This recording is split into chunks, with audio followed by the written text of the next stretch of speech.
What's going on, everyone? Welcome back to the BBB Gaming News channel. If you want to hear the other side of the news, subscribe and turn on notifications. Today we've got some very spicy stories for you. First of all, was TwitchCon riddled with permaban cheaters? And we're also going to be taking a look into Rage Against My Machine, who met Tfue in real life and quizzed him about a very suspicious Fortnite aimbot clip. But last, we are going to be talking about Call of Shame and how they have decided to step away from any videos related to Nadia. So, let's crack on with the news.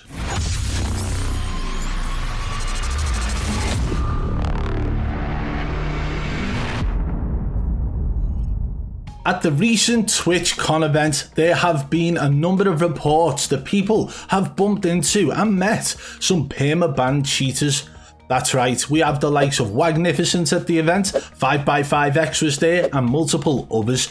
But why are these people actually at an event that's hosted by Twitch? Why are they allowed there? In fact, these are also people who are still allowed to stream on the Twitch platform, so I'm sure that them being there isn't really that much of a problem. But many people seem to find it very disheartening. As a streamer or a content creator, or as a fan of streamers and content creators, why on earth are these people getting the limelight? Although I'm sure these people, likes of 5x5x and Wagnificent, actually paid to go to the event, or maybe they didn't. Maybe they were set up at a stall, a meet and greet, who knows? But these are cheaters, people who have been permabanned by Activision in the past and are still allowed to stream on Twitch. So for people being shocked at these guys who have been banned in the past to actually be attending TwitchCon, I think you've got to realise that if they're still actually streaming on that platform, then they should be allowed there, or they will probably attend there like they did. It's not like Dr. Disrespect has turned up at TwitchCon now that all the drama's over and he doesn't stream on Twitch anymore, is it? It's only a couple of cheaters who play Call of Duty and stream it on Twitch who actually went. That's Wagnificent and 5x5x, by the way. In other news, and this one is quite a big story, something that I've been looking forward to reporting on all day. Rage Against My Machine has actually been trying to cover some Fortnite cheating on his channel. Started off with Call of Duty content, and by content I'm talking about him exposing people for cheating in Call of Duty, and then it led him down the path of looking into other creators in other games, one of those being Tfue. And Rage Against My Machine found a clip of Tfue's aim appearing to snap and lock and track an enemy perfectly in Fortnite. And Fortnite is not really a game that I cover when it comes to the news or on my Bad Boy Beaming channel, but one thing's for sure, keyboard and mouse players do not get aim assist, so how on earth did Tfue's aim track the enemy like this? So now he's locked on, literally one shot from death. Watch the lock continue to stay on the pixel perfect of the enemy. I'm going frame by frame in Adobe Premiere Pro.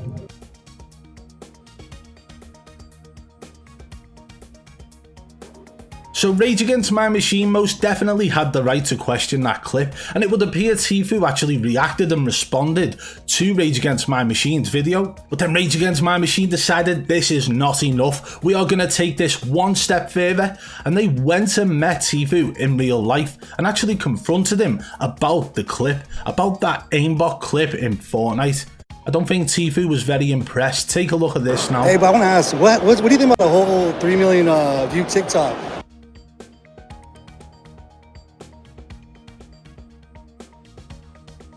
Oh yeah. Oh. Yeah. We saw it go viral. Like, come on, Tfue wouldn't do that, right? No. But he saw the badge. oh, but no, I'm the guy that made it. You know what I mean? Oh, hey. Yeah, you didn't recognize me on the. You called me out when I'm whipping Sunday. Yeah. Okay. So for all the doubters, what do you have to say for it? You're gonna find out, man. That one lands. You can't be cheating at all. You know what I'm saying? It's, my teammate though, we gotta watch out for him. So it doesn't seem like Tfue was very impressed by Rage Against My Machine meeting this guy in real life and discussing the clip. Now these guys are all good and well to run their mouth online, but when it comes to real life, they don't really want to have that confrontation. They're not really ready to answer questions on the spot, and that's how it seemed to come across.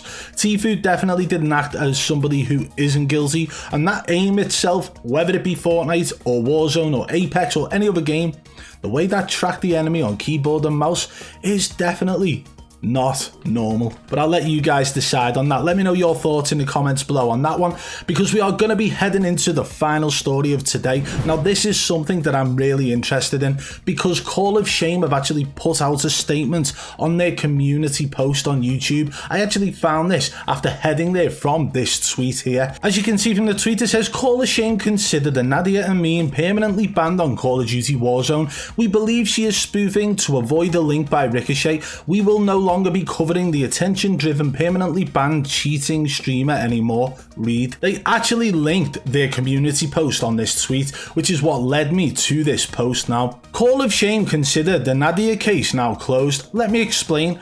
I was the first channel to expose NADIA to the community after her latest attention-seeking video on TikTok claiming she turned on her cheat promoting engine owning. We won't be covering her anymore. I have presented evidence she has been permanently banned on account NADIA Permma ending in 1532. So at this point I'm confident NADIA is now permanently banned on that account for an unlocked tool, Walls Aimbot, as she has ignored all requests to log into that account in question. The date in the game last played matches the time around she admitted to using the unlocked tool. Excellent evidence of Aimbot's wall hacks, toxicity and multiple instances of cheating have been presented. I believe she is using a spoofer on her PC in Florida to avoid Ricochet detecting previous bans. So why isn't she banned? This is because she is a female, and Activision have just lost a huge court case for degrading women in the workplace, and this would look terrible. I believe NADIA knew this and blew up fast and constantly uses the phrase "I am a female" in a male dominant industry to basically tell Activision, don't ever think about it. I believe no more coverage of NADIA is the best way forward from this point. She is a fraud and a social media manipulator. I really can't think of any more evidence to present. The evidence is excellent. If this was caught, she would be convicted. If she was a male, he would have been banned by now. I am certain she will fall off soon and go back to being a TikToker.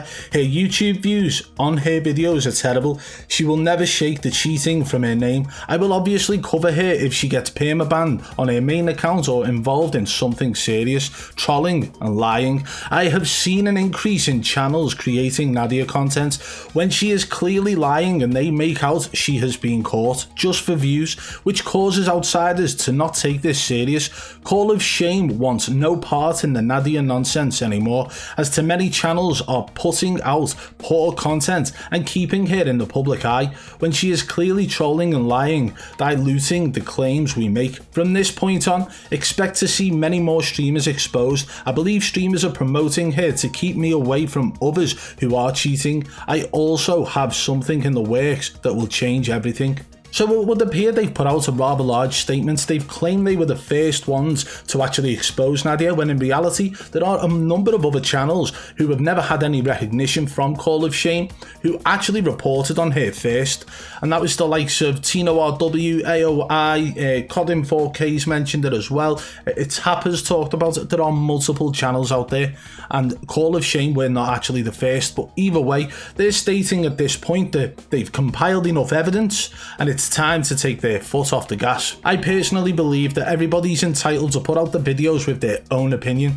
This somehow does feel like a slight attack on other hacker hunters maybe, but even if that's the case, I've been there. I understand that some things can feel disheartening. I understand that other people's videos may not actually line up with what you're saying in yours, but it doesn't mean that you are the only voice that can be heard. Everybody's got an opinion, and everybody putting out videos, that's their opinion on what's going on. And I think everybody should really feel the urge to actually put out whatever they want in their own opinion. Because honestly, the more people expressing their opinions and concerns about this individual, it's just going to raise more awareness to the likes of the companies who will sponsor her, to the likes of the platform that allows her to stream, The likes of the game company who is letting her use her account even after multiple accounts in the past seem to have been permabanned.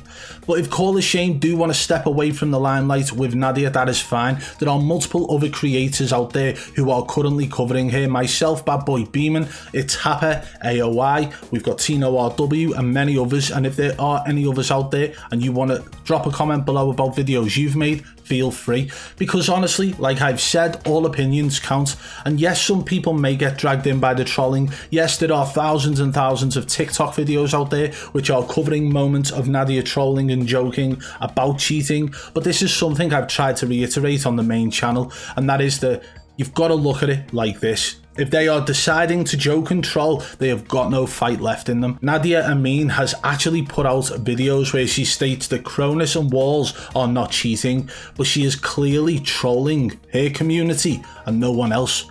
People are watching on to see if she cheats, so she is trolling her own viewers just for that little bit of extra clout. But it's about directly picking out the moments where she is clearly telling the truth, or she clearly slips up, or she accidentally locks onto somebody, not the moments where she's joking and trolling. But this right here, this statement from Call of Shame, is definitely something that, to me, I feel like they've taken the foot off the gas a little bit too soon. But again, everybody is entitled to their opinion. I am definitely looking forward to seeing what other cheaters they expose, and I'm looking forward to seeing what they've got in the works, because it does sound exciting. But also, hats off to everybody else out there who is also hunting these dirty little cheaters in Call of Duty and other games as well. Shout out to Rage Against My Machine for the Tfue content, and shout out to all of those cheaters who actually attended TwitchCon this year, and Call of Shame as well. I'm looking forward to seeing what you do.